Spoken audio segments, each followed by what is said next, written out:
Hello and welcome back to the NBA DFS Slate Breakdown for April 8th. We got big slate on tap here. We got 10 games on FanDuel, 8 on Draftkings. Now we're going to dive into it. I'm your host, Tyler Wiemann. Come join us at LineStar. We do have a 7-day free trial through Android or iOS app stores. Try us out. Download us there.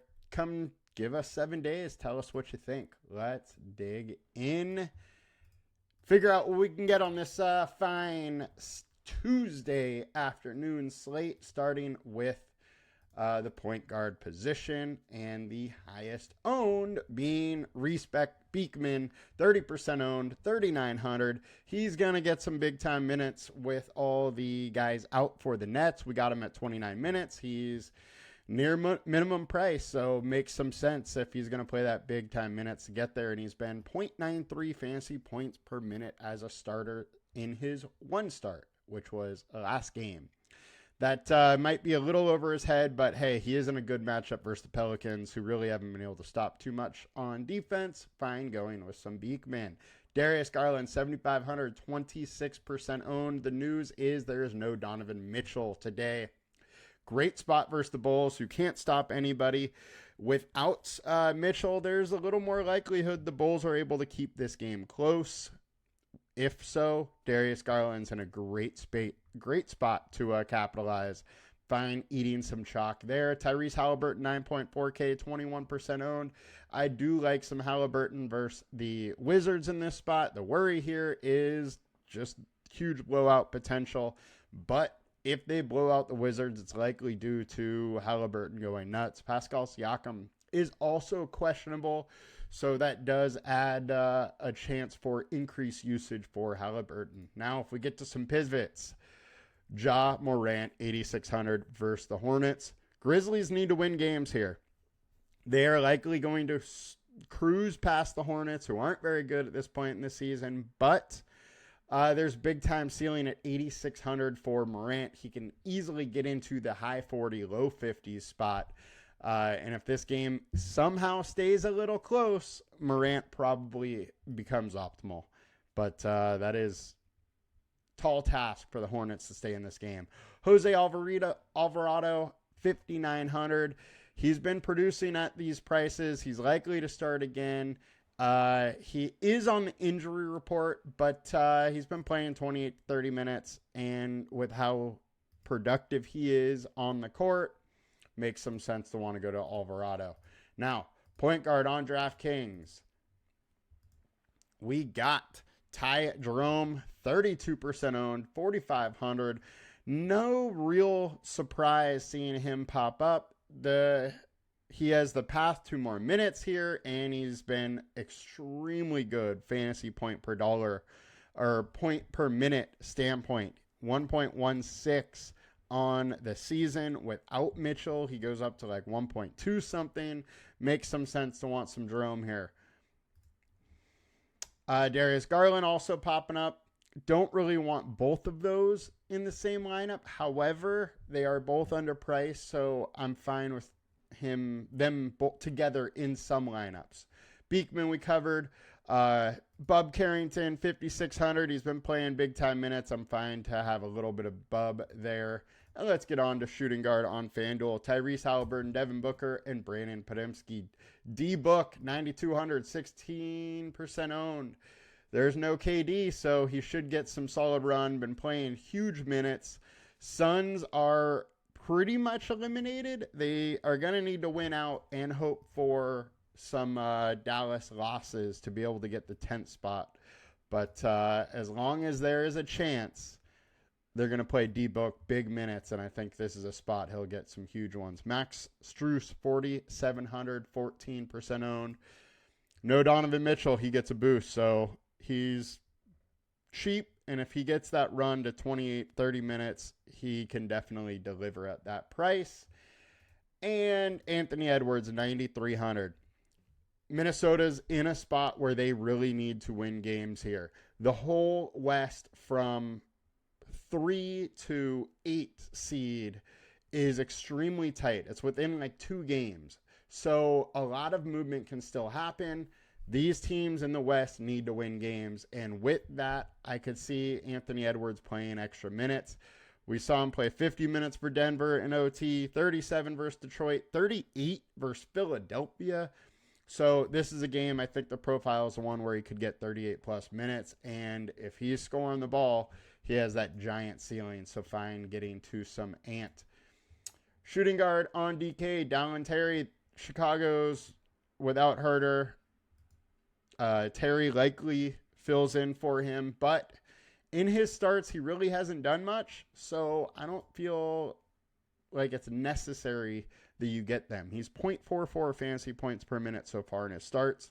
Little scary wanting to go there. Now, if he's coming off the bench, I think there is room for some extra minutes for him and should be a little more effective with extra usage. Max Strus we covered. Naismith, 4,600's a bit too cheap for his ceiling. It's a guy that can get into mid-30s, low 40s easily in any start, and it's a great matchup versus the Wizards, so don't mind having some Naismith. Small forward, FanDuel, Franz Wagner, 28% owned, Dallin Terry, and Paulo. Let's just talk about Franz and Paulo together. Huge pace-up matchup versus the Hawks. They're really not great guarding forwards at all, so I think Wagner and Banchero were absolutely in play today. Don't mind having them. They both have a huge ceiling. Banchero, I don't love the price, but he is a guy that can get into the 60s or 70 when he gets it rolling. With that, I don't mind there. Now, he's solid for cash because he's very consistent in that like mid 40s or hitting 50. But for these GPPs, we really need him to go mid 50s, high 50s, or 60 plus at his price. There is a path, but it's hard to get there.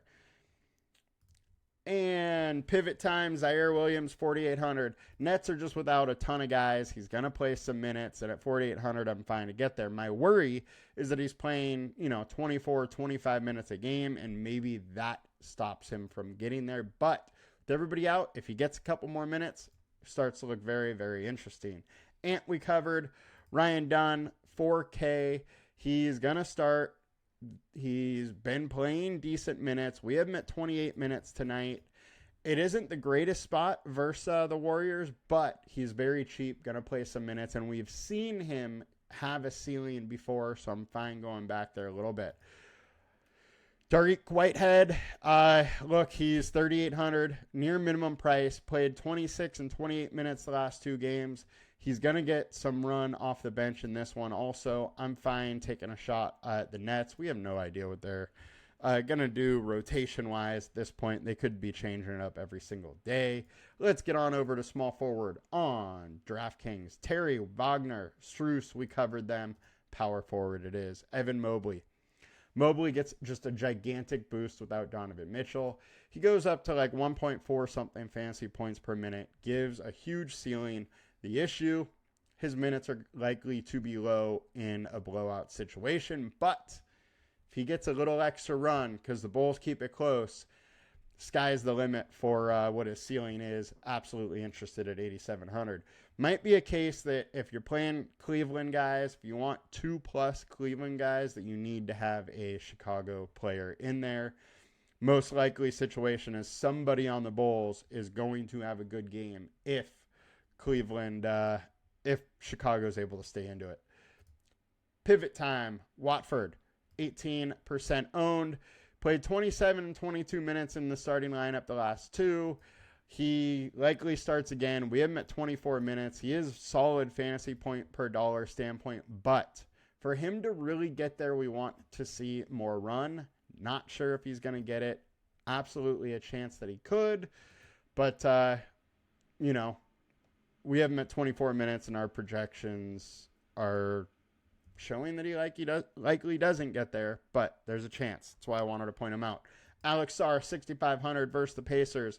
He has been very good lately. Usage is high. Solid fantasy point per dollar, and he's in a decent spot versus the Pacers. I don't mind getting some Sarr as he tries to get more into that rookie of the year talk. Drew Timme, 4,700. Guy's been playing very well. He started last game, played 26 minutes, been playing decent minutes off the bench. I like him if he's starting or off the bench. I think he gets enough minutes at 4,700. He can hit that the total we need. Power forward on DK, Banchero, Mobley, and Patrick Williams. Patrick Williams, 3,700. I don't mind a little bit. He's playing some decent minutes off the bench, but his minutes, it's hard to really know how many he gets. If he gets 28 at 3,700, he's interesting. Ceiling is limited, but he could definitely get to mid-20s. And on to center, Evan Mobley. We already talked about him. Watford, we talked about him. Our pivots, Alex Sarr, Drew Timme, we've both talked about, and then Mark Williams, 7,200. He's in an interesting spot versus Memphis, who've been meh versus center. Williams has a giant ceiling, and he should be playing in this game. There's no LaMelo Ball, but he's still shown the ability to get into the 40s without Ball. He can get to the 50s if really getting going, but he needs to be fed, and that is the issue without Ball there. It is a little harder to get him fed. Fine, still going with some Mark Williams. And on to center on DK, Evan Mobley, Rudy Gobert, Miles Turner. Gobert, 6,600. He's been playing. He's been balling lately. And the big thing is his minutes have gone up. 35, 38, 38, 40, 36, 36. Giant minutes down this stretch. They need him to play big minutes right now, and he's really producing. This is a great spot for him to score the basketball. If he gets some rebounds and some blocks, then he has a huge ceiling. He's done well versus Milwaukee in the past. I think he's very interesting in this spot. And Miles Turner, 6,100. Huge ceiling versus the Wizards, and it's another guy that has a ceiling, but he needs to get some blocks. He needs to hit some shots, and versus the Wizards, I think he absolutely can. Fine, getting a little bit, but not going to go super hard on him, as most likely he's mid-30s and doesn't give you the ceiling, but ceiling potential is there, and that will do it for us today, guys. We will be back tomorrow with more. Season's coming down to the wire here, but I'm going to finish it out with you. You all have a good one. Let's make some money. Talk to you later. Peace.